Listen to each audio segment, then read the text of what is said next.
मेरा नाम ज्योति है। आज मैं आपको अपनी कहानी सुनाने वाली हूँ। आज ही मेरी शादी अमर से हुई है। शादी एक अच्छे बड़े घर में हुई है। पैसों की कोई कमी नहीं थी। मैं और मेरे पिता अपने आप को बड़े खुशकिस्मत मानते थे कि हमें ऐसा घर मिला है। सभी रिश्तेदार भी कह रहे थे कि ज्योति के तो भाग्य खुल गए, किस्मत वाली है। हम लोग उनके मुकाबले में कुछ भी नहीं है। पिताजी के पुराने परिचित होने की वजह से मेरी शादी उस घर में हो गई। शादी के बाद मैं पहली बार उस घर में गई। घर में जाते ही मुझे पता चला कि वो लोग कितने बड़े हैं।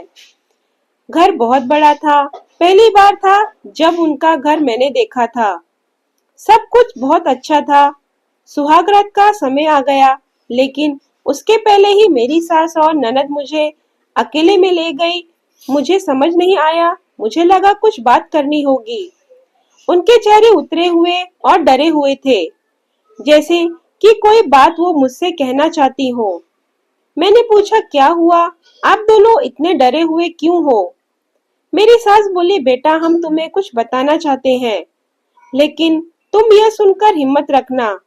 साथ ही मेरी ननद भी बोली कि अब हम जो भी तुम्हें बताने वाले हैं, वो बात हम तीनों के बीच में ही रहनी चाहिए।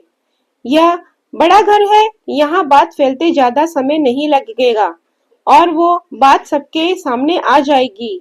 अब तुम इस घर की बहू हो और तुम्हें इस घर का मान रखना होगा। उनकी बातें सुनकर मैं सच में थोड़ा डर गई।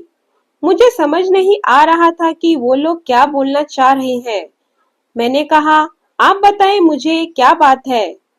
मेरी सास बोली कि बहू, मेरा बेटा मर्द नहीं है। उनकी यह बात सुनकर मेरे होश उड़ गए।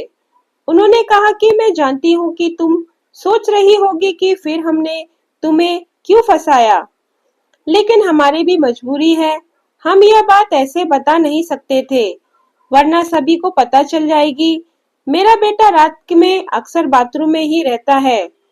पता नहीं वहाँ क्या करता है। जब भी उसे पूछो तो यही कहता है कि उसका पेट खराब है। कमरे में जाने से पहले अपने पति के लिए ये बातें सुनकर मुझे समझ नहीं आ रहा था कि मैं क्या करूं। मेरी ननद कहती है कि तुम उससे बात करना, थोड़ा समय उसके साथ बिताओ, फिर उससे खुलकर बात करो। अगर कुछ हो सकता है तो हम जरूर करेंगे। हम तुम्हारे साथ हैं, तुम्हें अकेला नहीं छोड़ेंगे। सुहागरात वाली रात यह सब सुनकर मैं अपने कमरे में जा रही थी। मुझे अब डर लगने लगा था। मैं कमरे में यही सब सोच रही थी कि मेरे पति अमर कमरे में आए, कमरे का दरवाजा बंद किया और दरवाजे से ही पेट पर हाथ रखते हुए आए, बिस्तर पर मेरी तरफ पीठ कर के बैठे और बोले कि उनका पेट खराब है। और कुछ ही सेकंड में वो उठकर बाथरूम में चले गए। बिल्कुल वैसा ही हुआ जैसा कि मेरी सास ने मुझे कहा था। पेट खराब है तो थोड़ी देर बाद वो बाथरूम से बाहर आ जाते, लेकिन वो करीब 1 घंटे तक बाथरूम में ही रहे। मैं बाहर चुपचाप अपने बिस्तर पर बैठी रही। उन्हें मैंने आवाज भी नहीं दी। बस यही सब सोचते सोचते मैं बिस्तर पर लेट गई। करीब 2 घंटे बाद वो बाथरूम से निकले।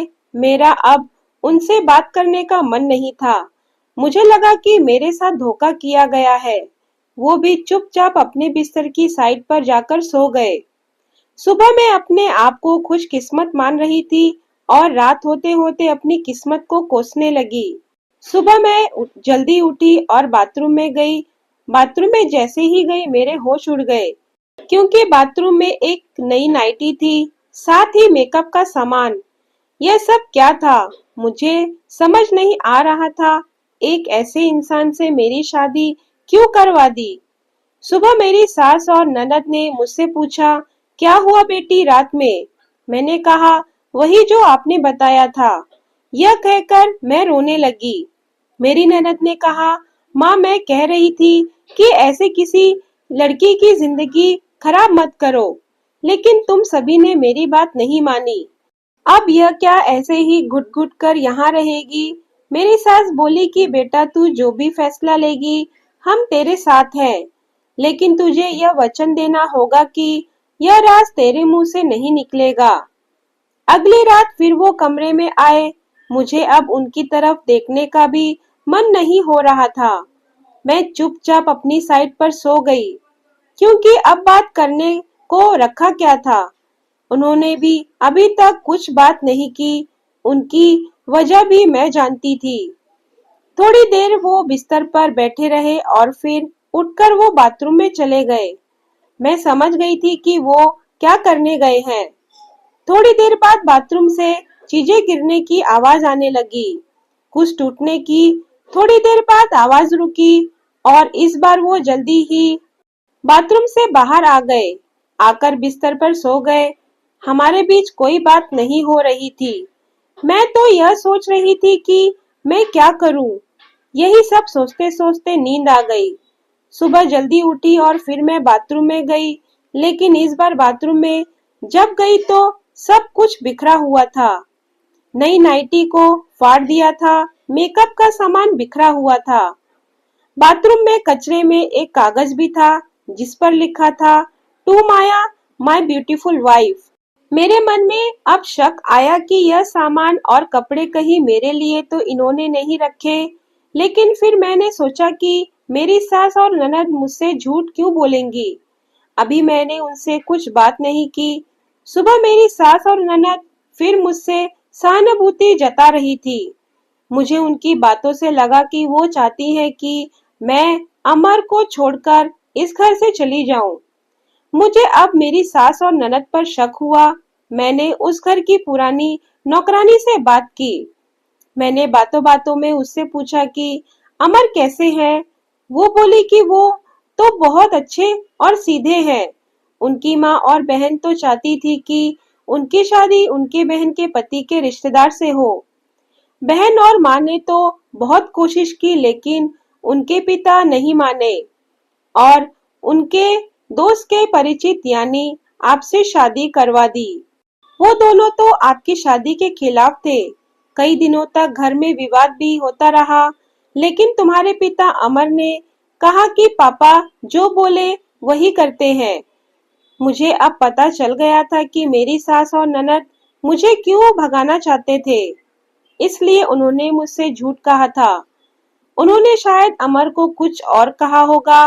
रात को अब मैं अमर से बात करने का इंतजार कर रही थी।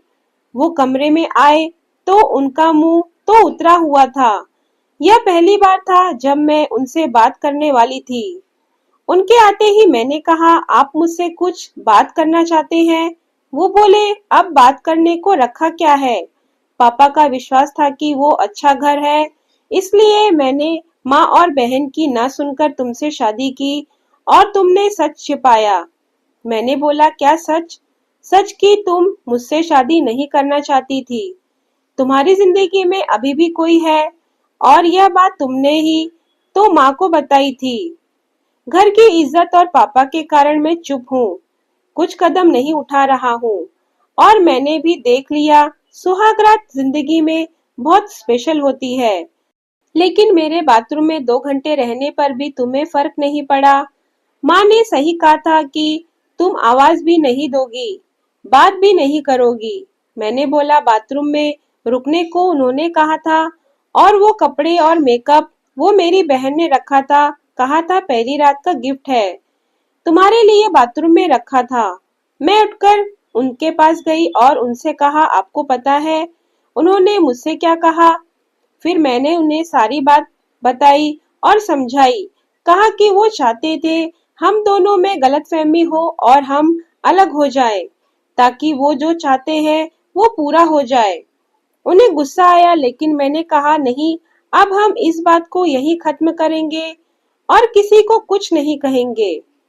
उस रात मेरी सारी परेशानी और गलतफहमी दूर हो गई। वो थी मेरी सही मायने में सुहाग रात। अगली सुबह मेरी सास और ननद मुझसे पूछा, मेरा क्या फैसला है, मैं क्या करने वाली हूँ।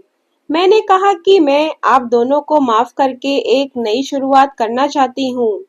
आपको मुझसे कोई शिकायत नहीं होगी।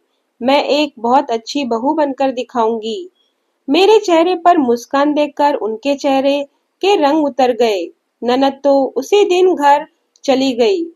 दोस्तों, अगर आपको मेरी वीडियो पसंद आए तो वीडियो को लाइक, शेयर और सब्सक्राइब करना ना भूलें और कमेंट बॉक्स में कमेंट करके ज़रूर बताएं कि आपको मेरी वीडियो कैसी लगी। धन्यवाद।